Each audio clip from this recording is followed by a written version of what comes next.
Hostel का 302 number कमरा। यह कहानी है दिल्ली के एक पुराने और नामी गर्ल्स हॉस्टल की। हॉस्टल की सबसे ऊपरी मंजिल का कमरा नंबर 302 हमेशा बंद रहता था। पुरानी छात्राओं में यह बात मशहूर थी कि उस कमरे में एक बुरी आत्मा का वास है। नेहा और प्रिया, जो नई नई हॉस्टल आई थीं, ने इस बात को महज एक मजाक समझा। एक रात बाकी सब लड़कियां उस शहर से बाहर एक फेस्ट के लिए गई हुई थीं और हॉस्टल लगभग खाली था। नेहा और प्रिया ने तय किया कि वे 302 नंबर कमरे के रहस्य को खुद देखेंगी। रात के ठीक 12 बजे दोनों दबे पांव 302 नंबर कमरे के पास पहुंची। कमरे के दरवाजे पर मोटी जंजीर लगी थी, पर ताला खुला था। यह देखकर उनके रोंगटे खड़े हो गए। चल खोलते हैं, नेहा ने डरते हुए फुसफुसाया।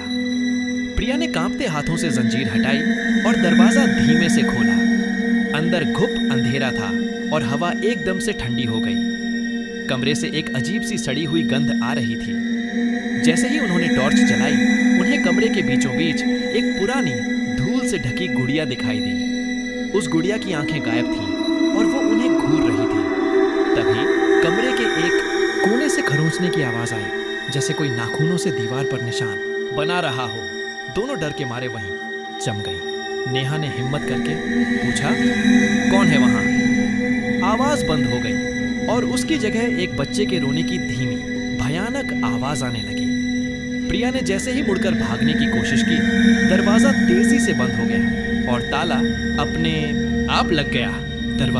दरवाजा अटक गया। प्रिया चिल्लाई। तभी उन्हें गुड़िया के पीछे की दीवार पर कुछ लिखा हुआ दिखाई दिया। जब नेहा ने टॉर्च की रोशनी उस पर डाली तो उनकी सांसें रुक गईं। दीवार पर खून से लिखा था, तुम मेरी मेहमान हो, अब कोई नहीं जाएगा। इससे पहले कि वो कुछ समझ पाती, गुड़िया के रोने की आवाज एक जोरदार ठहाके में बदल गई और उन्हें लगा कि कमरे की छत तेजी से नीचे आ रही है। अगले दिन जब हॉस्टल की लड़कियां वापस आईं, तो 302 नंबर कमरे का दरवाजा फिर से जंजीर और नए ताले के साथ बंद था। नेहा और प्रिया गायब थीं। हॉस्टल वार्डन ने कहा कि वे घर चली गईं, लेकिन उनके बैग और सामान उनके कमरे में ज्यों का त्यों रखा हुआ था। आज भी उस हॉस्टल की हर नई लड़की को यह चेतावनी दी जाती है, कमरा नंबर 302 के पास से गुजरना भी मत।